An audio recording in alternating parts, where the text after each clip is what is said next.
muvaffaqiyat qozonish yo'lidagi bir kichik to'g'ri so'zlaymiz. Bu yerda deyotgan muvaffaqiyat mayli kasbida olsun veya oilada olsun, pul tepishda olsun, hech qartildi. Hamda ko'pincha shu muvaffaqiyat qozonishda qozongan ko'p odamning deydigini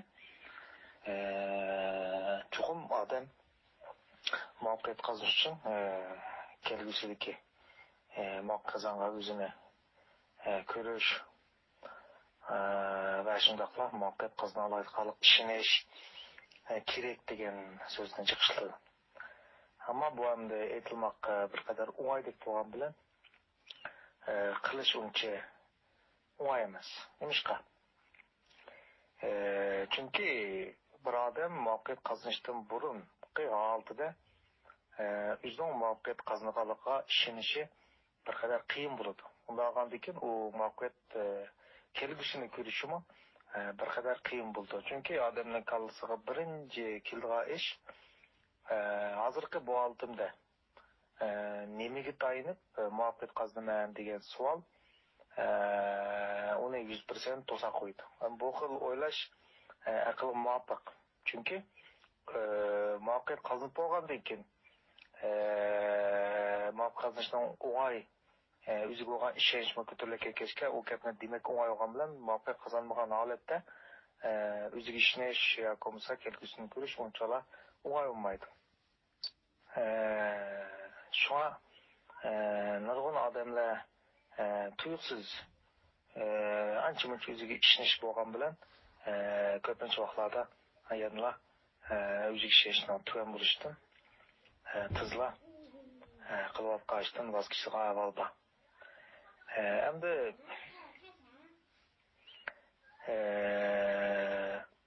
bu nuqtada biz bir narsani tushunish uchun, bir narsani oydinlashtirish uchun bugungi shu darsga men shu mashina oydinlashtirish to'g'risida fikr yuritish uchun bugungi darsni shuni to'g'riladim endi. Hamda mana shu Darwinning taraqqiyot nazariyasida eng intayin ta'sir qilgan narsa nima deganda shu qushlarning taraqqiy qilishi. Amaliyotda qushlarning ko'pincha ham bu Darwin taraqqiyot nazariyasida jonliqqa suvdan barliq kelgan dedi. Ana suvdan asosda o'zgarib qo'shmakorlikdan lekin yer beg'irlig'idan andan keyin nimaga o'tib ketganda qushlarga. Hamda bu qushlarning qanti bo'ldi so'qtishlar. Hamda shu zoologiyachilar, zoologlar degan ham shu hayvonlarni tadqiq qilganlar qushning paylarining amaliyotda uchish uchun chiqmaganligi. O taraqqiy qilish, ya'ni shu muhitga mos jarayonda suvdan quruqlikqa chiqqan hayvonlarda bir xil badanda tumush bo'lganda so'q. Shuna buningga mos uchun bu hayvonlarda bir xil pay saqlaydigan pay paydo bo'lgan. Keyin bu pay taraqqiy qilib o'ylamagan bu qush deydigan hayvonni, uchadigan hayvonni baliq keltirgan. Endi biz nurg'un vaqtlarda shu muvaffaqiyat qozongan odamlarni aql yandirib ko'rgan bo'lsak, nurg'unlarning amaliyotda dastlabda intayin oddiy kichik ishlar bilan shug'ullanganligini bilsizlar. Endi ular shu oddiy ishlar shug'ullanayotganda o'zining kelgusida muvaffaqiyat qozonganlikka ishonganmi deganda, yo'q, ishonmagan. Ishondim degani masalan quruq gaplar. Dastlabda hargiz u holatda o'ziga ishonishi qilayotgan ishi bilan shu bugünkidek utuq qozonishini ko'z oldiga ikkilanadi deganda hargiz ikkilanmaydi. Agar men burun ishonmadim desa bu yolg'on gap. Yeltizdi yolg'on gap. Ishonch unda tuyuqsiz cho'ng sakrab ulgurmaydi vaqtishlar.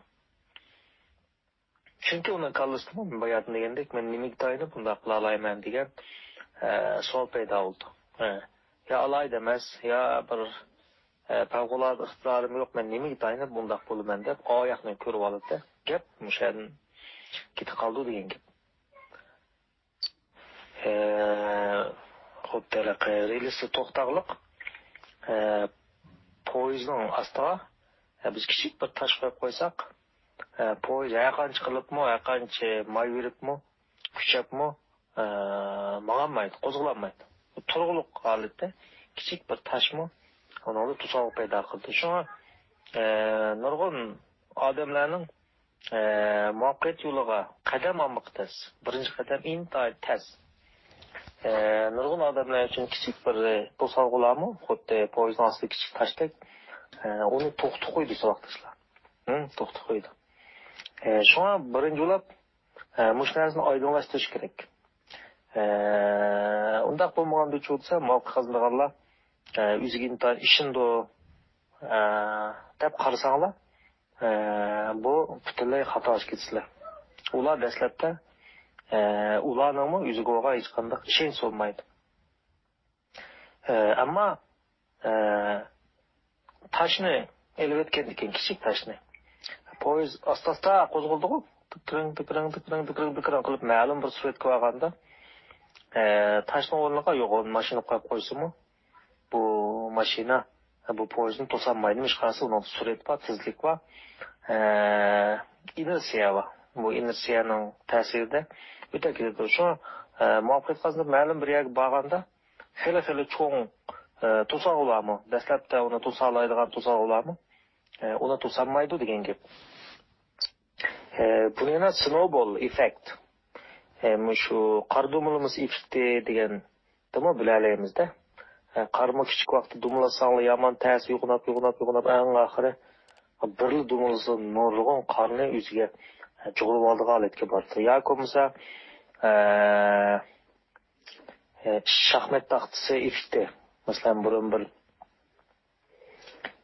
shaxmatni tunji endi hikoya o, shaxmat tunjasi odam birsi debdi-da. Sen menga bu shaxmat taxtasining katikidagi katka bo'yicha birinchi kuni bir tal bug'doy bersa, birinchi katakka qo'yma.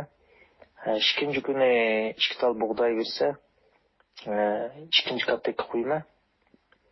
Üçüncü kuni 2 o'rni yasilab 4 tal bug'doy bersa, 3-chi katakka qo'yma.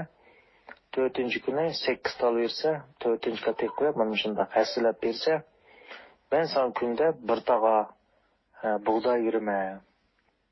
Kunda bir tağa buğday vermem dese, karşıda koşup gidip maqı deb.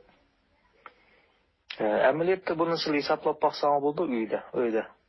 30-nechchi katakka kelganda u buğdayni 30-nechchi mumkin emas, 20-nechchi mumkin emas kontrol qilmaysiz. Barcha ketdi u narsa.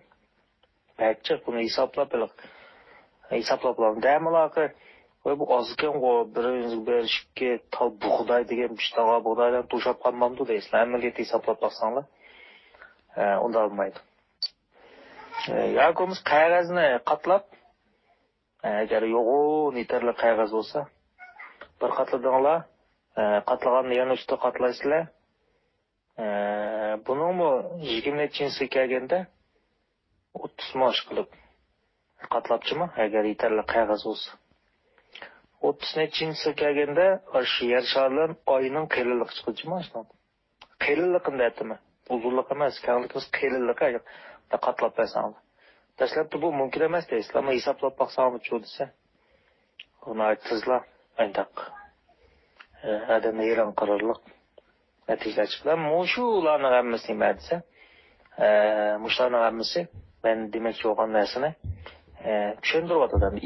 Ifitni qonun tushuntiryapti. Shu har qanday bir kasbda amaliyotda yana boshqa har qanday bir kasbda erishgan barliq narsalarga erishgan bo'ldi. Mayli shon sharaf bo'lsin, mayli mol dunyo bo'lsin, Mayli o'zini isbotlash bo'lsin, har qanday bir kasbda erishgan narsalarga tamoman erishgil bo'ldi. O'xshash bo'ldi. Ammo bu dastlabda, ya'ni mayli shaxmat taqsi bo'lsin, mayli qardumulimiz bo'lsin, mayli poyezdning misoli yoki qog'oz qatlash misoli bo'lsin, dastlabda bu shundoq ters bo'ldi. Nurg'un odamlar xato o'ylab, muvaffaqiyat qozonganlarni o'ziga besh ishonchi va menda yo'q deb qaraydi-da, mushada. Amaliyotda ularni oqchikin desak, o'ziga bo'lgan ishonch u tuyuqsizlar bo'lmaydi. Ashulaning hammasi amaliyotda o'ziga ishonmaydi. Ama o'ziga ishonmay qanday qilib muvaffaqiyat qozona oladi? İşençmi o bayatın men misal ko'rsatgan shaxmat taqtisidagi bug'doy olsun, qog'oz bo'lsin, qordumum olsun. Dastlabda kichikdim ish bordi. Keyin cho'sib bak yo'g'indi bu. Shunda o'ziga ishondigan bo'lib ketadigan gapda bu jarayon. Shuna men doim bir misolni chiq olaman. San Urumchidan Qashqarga mashina deb bormoqchi bo'lsak, biz mashinaning chirig'ini yuritamiz. Mashinaning chirig'i bechiq bo'lsa, 200 metr beknochuvs. 200 metr bo'lmasa 100 metr oraliqni ko'rsatdi. Biz shu 100 metr oraliqni ko'rib, 1,000 kilometr yiroqlikqa, hatto kerak bo'lsa 10,000 kilometr yiroqlikqa bora olamiz. Bizim bu Urumchi turib Qashqarni biroqlik ko'rishimizdan hech qanday hojat yo'q. Bunda qilishning hojati yo'q. Hech kim chiroqni bir yutib, "O, yerda Qashqar mang'ayli" deb u yani ko'rib mang'maydi. 200 metr oraliqni ko'rib mang'adi. Shu 200 metr oraliq yetadi. Chunki armatuz yana ko'rinadigan, yana ko'rinadigan mang'adigan. Shuna bechiq kishilarda amaliyotda tamoman muvaffaqiyat qozonish mumkinchiligi bordi. Hech qanday farq yo'q. Farq nada desa, mana mushahid bo'ldi. Ham nurg'un odam muvaffaqiyat qozonib bo'lgandan keyin kom gapni qilib muvaffaqiyat qozonishni bir xil o'ziga xos ashadimlar olaydi bo'lganlik uchun muvaffaqiyat qozondim deydigan bir tuyg'u ek qo'ydi ochiqlari. Men bunda alaydı. Sizle qaragan o'zim ishonchim bunda o'g'ashqa debcho bunda tushundim. Endi u shu muvaffaqiyat qozongandan keyin shakllanadigan narsada, endi uni anglag'uchilar bo'lsa, shu alaydı o'qash muvaffaqiyat qozonibdi. Men unda emas deb tizlar nurg'un vaqtlarda buning pasbek ta'siri bo'lgan gap. Shuna qilayotgan har bir ishingizda o'zingni yengishni asos qilishinglar. Kichik ishlardan boshlaymiz-da buni. O'tganda bizning bir o'quvchi azaldan hayotida yolg'iz mashina deb boqmabdiki. Cho'qim bir ya do'st o'tirdi, ya er o'tirdi ekanda. Aqir mushun sinab boqay deb, yolg'iz deb 3 kun xushal yurdi. To'xtamay testlik bir jig'ning yo'q. Ana bu xushallik kirdi-da. Tabiiy nurg'un narsalar shuni so'rab, uni o'shanisini xushalligini oshirib o'tadi. Yani bir balavat azaldan shu pul o'char birim chiqarmaydigan. Chiqirib der shunda qo'shlabdi. Yani bir qiz bola tug'ishasini qilib boqmabdi-ki azaldan. Qiyg'isi bormi? O'zining tug'ishasini, o'zining resmini uchun. Demak, turmushdagi ashunday kichik tavjallar intayin mo'yin bo'ldi so'xtashlar. Dahshat mo'yin bo'ldi. Yani shu xuddi qog'oz qatlagandek qatlanib 20 necha. Endi bular urdi-cho'ba aniqlarga yolg'iz mashina olgandan keyin cho'ng'roqqa tavjan qildi. Umda so'rab berib qog'ozni aniq statistik o'n taqabdimi? 20 necha simish qilib 20 necha kelgandilar. Nurg'un sallar o'zgarib ketdi. Baqlar. Bug'doyni hisoblab taqanlar, bug'doyni qo'linglar qalam olsanglar, birdan hisoblay olasizlar. U mumkin emas, u bug'doyni berib bo'lmaydi. Bo'ldi, bugungi darsimiz mushahid turdi. Xushvaqt bo'linglar. Kech qolsam tabriklab qo'yaman uning Hanım kızlar bayramı mübarek olsun.